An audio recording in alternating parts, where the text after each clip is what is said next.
Kung nakakaramdam ka ng mga sumusunod na ito, 1. Pananakit ng ulo. 2. Pananakit ng kalamnan. 3. Nanlalabo ang paningin.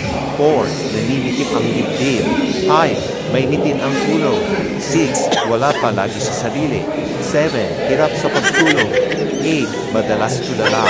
9. Hindi makausap ng maayos. 10. Nahihilo. Pero huwag kang mag-alala, hindi ito coronavirus. Ito ay mga sintomas lamang na wala kang pera. Sa buhay, kailangan din natin ng pera para tayo ay sumigla at sumaya. Hindi natin minsan kailangan ng aspirin at mula sa iba, kundi ang kailangan natin ay paracetamol. Sabi ng iba, hindi raw mahalaga ang pera sa buhay ng isang tao. Pero pansin nyo ba na kapag wala tayong pera, lagi na lang umiinit ang ating ulo.